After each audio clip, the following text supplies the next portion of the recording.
Saya ada bacain beberapa komen gitu ya. Ada bunda yang bilang anak saya itu dikasih handphone tapi malah makin pintar gitu, jadi malah cepat belajar bahasa Inggris misalnya gitu ya, malah jadi cepat bisa ikut bernyanyi dan lain sebagainya gitu ya. Nah mungkin benar, mungkin cocok untuk anaknya bunda, tapi kalau dibandingkan dikumpulin nih misalnya 10 anak nih, 10 anak dikasih handphone dari umur 6 bulan, ya mungkin satu yang pintar, 9-nya lagi jadi speech delay gitu. Artinya apa? Artinya nggak semua anak bisa sama perlakuannya gitu. Bisa jadi pertama kan pasti ada faktor-faktor keturunan, bener nggak? Yang mungkin ini anak memang jenius, mama bapaknya jenius, jadi begitu dikasih handphone jadi cerdas dia gitu. Tapi ada mungkin anak yang mungkin nggak keturunan yang jenius gitu, anak biasa-biasa aja, normal.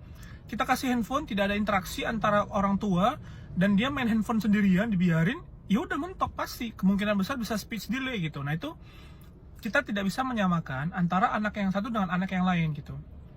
Tapi kita ambil dari hukum rata-ratanya aja.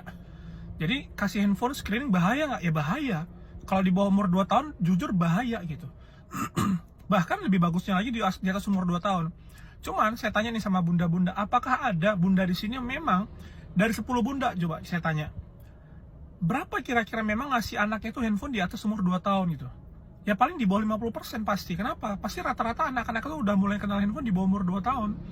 Kenapa? Ya mungkin karena lingkungannya, karena kesibukan orang tuanya, banyak faktor yang bisa menyebabkan itu gitu. Bahkan saya aja pakai neninya aja juga ngasih handphone gitu. Kenapa? Anak itu pasti ada di faktor dia empati di umur dia 1-2 tahun. Ada beberapa anak atau banyak lah kita bilang ya, yang memang dia makannya sulit gitu. Mereka mau makan atau mereka mau tenang pada saat dikasih handphone. Nah pasti banyak bunda-bunda yang ngalamin itu. Kalau bunda-bunda yang gak tegaan ya pasti ngalah gitu, ya udah kasih aja handphone. Tapi bunda-bunda yang tegaan, nah ini yang keren. Bunda-bunda yang tegaan ini yang keren. Kenapa? Karena berani gitu. Nah tapi teganya seperti apa? Teganya adalah harus mencari solusi, bener nggak? Dikasih mainan lah, dikasih gambar lah, apapun itu yang membuat dia tidak teringat dengan handphone gitu. Jadi artinya tetap ada pengalihan. Karena umur anak 1-2 tahun itu susah untuk duduk, makan, tenang, nggak mungkin lah. Pasti dia lari-lari, pasti dia lasak, pasti dia bosen. Karena umur 1-2 tahun itu saatnya dia explore gitu, dia lasak banget gitu. Nah itu tugasnya bunda untuk mencari gitu kegiatan yang memang bisa menenangkan dia untuk duduk sambil bisa makan, sambil disuapin gitu. Nah jadi itu yang terjadi juga sama saya gitu. Screening saya itu kecepatan umur 6 bulan, bahkan udah kecepatan dan terlalu sering screeningnya gitu. Jadi ya untuk anak saya nggak cocok ternyata. Mungkin untuk anak bunda bisa, untuk anak saya nggak cocok. Anak saya malah jadi speech delay gitu karena itu. Faktor besarnya menurut saya karena itu gitu.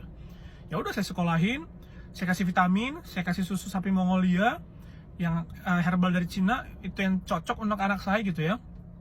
Dan perkembangannya kemudian jadi lancar, penyerapannya lancar gitu, kemudian menerima pembelajaran dengan sangat baik.